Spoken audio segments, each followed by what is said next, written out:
Hi ನಮಸ್ಕಾರ ರೀ ಎಲ್ಲರಿಗೆ. ಇವತ್ತು ನಾ ಎಲ್ಲಿ ಹೊಂಟಿದ್ದೀನಪ್ಪ ಅಂತಂದ್ರ ಅಕ್ಕಲ್ಕೋಟದ ಶ್ರೀ ಸ್ವಾಮಿ ಸಮರ್ಥ ದೇವಸ್ಥಾನಕ್ಕೆ ಹೊಂಟೀನಿ.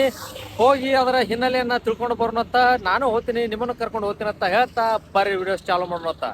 ಫೈನಲ್ ಆಗಿ ಇವಾಗ ನಾನು ಎಲ್ಲಿದ್ದೀನಪ್ಪ ಅಂದ್ರೆ ಅಕ್ಕಲ್ಕೋಟ ಶ್ರೀ ಸ್ವಾಮಿ ಸಮರ್ಥ ದೇವಸ್ಥಾನ ಎದುರುಗಡೆ ಇದ್ದೀನಿ. ಒಳಗೆ ಹೋಗ್ಬೇಕಾದ್ರೆ ಈ ಹುಡುಗ ಬಂದು ಹಣೆಗೆ ಓಂ ಅಂತೇಳಿ ಒಂದು ಬಾಟ್ ಇಟ್ಕೊಂಡು ಹಂಗೆ ಒಳಗೆ ಹೋಗಿ ಕಿಶಂದ್ರ ನಾವು ತಗೊಂಡೆವು ಒಂದು ಟ್ಯಾಂಗ್ ಹಾರ ತಗೊಂಡು ಹಂಗೆ ಒಳಗಡೆ ಹೊಂಟ ಬಿಟ್ಟೆವು. ಇವಾಗ ಇದು ಏನ್ ನೋಡ್ಲಿಕತ್ತಿರಲ್ಲ, ಇದು ಗುಡಿಯ ಮೇನ್ ಎಂಟ್ರೆನ್ಸ್ ಅದ. ಒಳಗಡೆ ಹೋದ ತಕ್ಷಣ ನಮಗೆ ಈ ರೀತಿಯಾಗಿ ಕಾಣಿಸ್ತದ. ಗುಡಿ ಅಂತೂ ಬಹಳ ಡೆಕೋರೇಷನ್ ಮಾಡ್ಯಾರ, ಬಹಳ ಚಂದ ಡೆಕೋರೇಷನ್ ಮಾಡಿದ್ರು. ಆದ್ರ ಇಲ್ಲಿ ಒಂದು ಪ್ರಾಬ್ಲಮ್ ಏನದಪ್ಪ ಅಂತಂದ್ರ ಸ್ವಾಮಿಯ ಒಂದು ಮೂರ್ತಿ ವಿಡಿಯೋನ ಮಾಡ್ಕೊಡಂಗಿಲ್ಲ ಪೊಲೀಸರು. ಅಕಸ್ಮಾತ್ ಆಗಿ ನೋಡಿದ್ರಂದ್ರ ಮೊಬೈಲ್ ಕಸ್ಕೋತಾರ, ಮತ್ತೆ ವಿಡಿಯೋನು ಡಿಲೀಟ್ ಮಾಡ್ಲಿಕ್ಕೆ ಹಚ್ತಾರ. ಹಿಂಗಾಗಿ ವಿಡಿಯೋ ಮಾಡೋದು ತುಂಬಾ ಕಷ್ಟ ಇತ್ತು. ಆದ್ರೂ ಕೂಡ ಅವ್ರ ಕಣ್ಣ ತಪ್ಪಿಸಿ ವಿಡಿಯೋ ಮಾಡಿನತ್ತ.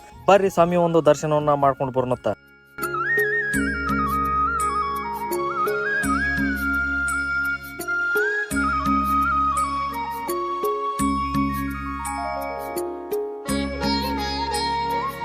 ಇವಾಗ ಇಲ್ಲಿ ಏನ್ ನೋಡ್ಲಿಕತ್ತೀವಲ್ಲ, ಇದೇ ಒಂದು ದೊಡ್ಡ ಆಲದ ಮರದ ಕೆಳಗಡೆ ಶ್ರೀ ಸ್ವಾಮಿ ಸಮರ್ಥರು ತಮ್ಮ ಧ್ಯಾನವನ್ನ ಮಾಡ್ತಿದ್ರು.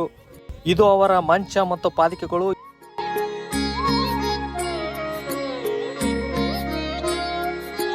ಎಲ್ಲಾ ಭಕ್ತರು ಸ್ವಾಮಿಯವರ ದರ್ಶನವನ್ನ ಪಡ್ಕೊಂಡು ವಿಶ್ರಾಂತಿ ಪಡ್ಲಿಕತ್ತಿದ್ರು. ಅಕ್ಕಲ್ಕೋಟ್ ಶ್ರೀ ಸ್ವಾಮಿ ಸಮರ್ಥರ ಸಣ್ಣವರಿದ್ದಕ್ರ ಅವ್ರ ಹೆಸರು ಏನಿತ್ತಪ್ಪ ಅಂದ್ರ ನರಸಿಂಹ ಸರಸ್ವತಿ ಅಂತ ಹೇಳಿತ್ತು. ಇದು ಮಗು ಸಣ್ಣದಿದ್ದಕ್ರನೆ ಓಂ ಅಂತೇಳಿ ಪಠಿಸ್ತಿತ್ತು. ಈ ಮಗು ಭಗವಾನ್ ದತ್ತಾತ್ರೇಯನೇ ಅವತಾರ ಆಗಿತ್ತು. ಈ ಮಗು ಬರೇ ಕೇವಲ 8 ವರ್ಷದವ್ರು ಇದ್ದಾಗಲೇನೆ 4 ವೇದಗಳನ್ನ ಅಭ್ಯಾಸ ಮಾಡಿತ್ತು. ಇದನ್ನು ನೋಡಿದಂತ ಅನೇಕ ದೊಡ್ಡ ದೊಡ್ಡ ವಿದ್ವಾಂಸರು ಕೂಡ ಆಶ್ಚರ್ಯಪಟ್ಟಿದ್ರು. ಇವರು ಸಣ್ಣ ವಯಸ್ಸಿನಾಗೆ ಕಠಿಣ ತಪಸ್ಸು ಮಾಡ್ಬೇಕಂತ ಹೇಳಿ ಕಾಶಿಗೆ ಹೊಂಟು ಬಿಡ್ತಾರ. ಇವರದ ಒಂದು ಕಠಿಣ ತಪಸ್ಸಿಗೆ ಸಂತುಷ್ಟರಾದಂತ ಶ್ರೀ ಕೃಷ್ಣ ಸರಸ್ವತಿ ಸ್ವಾಮೀಜಿ ಎಂಬ ಒಬ್ಬ ವಿದ್ವಾಂಸರು ಇವರಿಗೆ ಸನ್ಯಾಸಿ ದೀಕ್ಷೆಯನ್ನ ಕೊಡ್ತಾರ. ಮತ್ತ ಇವರಿಗೆ ನರಸಿಂಹ ಸರಸ್ವತಿ ಅಂತೇಳಿ ಹೆಸರು ಇಟ್ಟವರು ಕೂಡ ಇವರೇ. ಅಲ್ಲಿಂದ ಸನ್ಯಾಸ ದೀಕ್ಷೆಯನ್ನ ಪಡೆದುಕೊಂಡಂತ ಇವರು ಗಣಗಾಪುರದಾಗ ಬಹಳಷ್ಟು ದಿನ ಇರ್ತಾರ. ಆಮ್ಯಾಲ ತಮ್ಮ ನಿರ್ಗುಣ ಪಾದಕೆಗಳನ್ನ ತಮ್ಮ ಶಿಷ್ಯರಿಗೆ ಮತ್ತು ಭಕ್ತರಿಗೆ ಕೊಟ್ಬಿಟ್ಟು ತಪಸ್ಸು ಮಾಡ್ಬೇಕಂತೇಳಿ ಶ್ರೀಶೈಲದ ಅರಣ್ಯದೊಳಗ ಹೋಗ್ಬೇಕಂತ ಹೇಳಿ ನಿರ್ಧಾರ ಮಾಡ್ತಾರ. ಅದು ಹೋಗಕ್ಕಿಂತ ಮೊದಲ ತಮ್ಮ ಶಿಷ್ಯರು ಏನಿರ್ತಾರಲ್ಲ, ಇವರಿಗೆ ಹೂವಿನ ಒಂದು ತೇಲುವ ಒಂದು ಆಸನವನ್ನ ಸಿದ್ಧಪಡಿಸ್ತಾರ. ಅದ್ರ ಮ್ಯಾಲ ಇವರು ಕುತ್ಕೊಂಡು ಪಾತಾಳ ಗಂಗೆಯ ನದಿಯ ವಿರುದ್ಧವಾಗಿ ಸಾಗಿ ಅಲ್ಲೇ ಕಣ್ಮರೆ ಆಗ್ಬಿಡ್ತಾರ. ಸುಮಾರು 150 ವರ್ಷಗಳ ಕಾಲ ಶ್ರೀಶೈಲದ ಒಂದು ಪರ್ವತಗಳ ಮ್ಯಾಗ ಕೂತ್ಕಿಚಂದ್ರ ಒಂದು ಕಠಿಣ ತಪಸ್ಸವನ್ನ ಮಾಡ್ತಾರ. ಇದು ಆದ ಬಳಿಕ ಅವರು ಬಹಳಷ್ಟು ತೀರ್ಥ ಯಾತ್ರೆಯನ್ನ ಕೈಗೊಳ್ತಾರ. ಅಂತಿಮವಾಗಿ ಅವ್ರು ಬರುದು ಎಲ್ಲಪ್ಪ ಅಂದ್ರ ಹಿಮಾಲಯ ಪರ್ವತಕ್ಕೆ ಬಂದ್ ಬಿಡ್ತಾರ.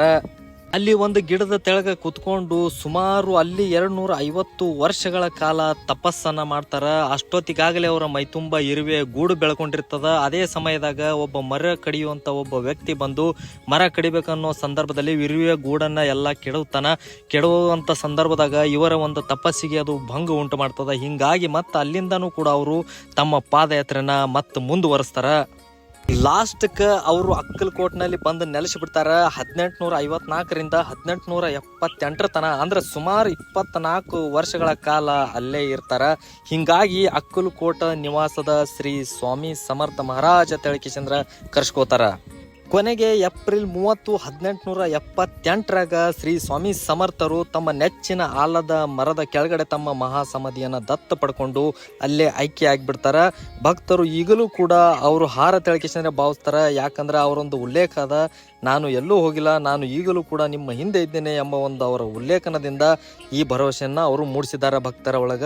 ಇವತ್ತಿನ ಈ ಒಂದು ವಿಡಿಯೋ ನಿಮ್ಗೆ ಇಷ್ಟ ಆಗಿತ್ತಂದ್ರೆ ನಮ್ಮ UK ಮಲ್ಲು CDN ಯೂಟ್ಯೂಬ್ ಚಾನಲ್ನ ಸಬ್ಸ್ಕ್ರೈಬ್ ಮಾಡ್ಕೋರಿ ಅಂತ ಹೇಳ್ತಾ ಇವತ್ತಿನ ವಿಡಿಯೋನ ಇಲ್ಲಿಗೆ ಮುಗಿಸ್ತಾ ಇದ್ದೀನಿ. ಮತ್ತೆ ಇನ್ನೊಂದು ವಿಡಿಯೋ ಒಳಗ ಮತ್ತೆ ನಾನು ನಿಮ್ಮ ಮುಂದೆ ಇರ್ತೀನಿ ಅಂತ ಹೇಳ್ತಾ ಅಲ್ಲಿವರೆಗೂ take care and bye bye.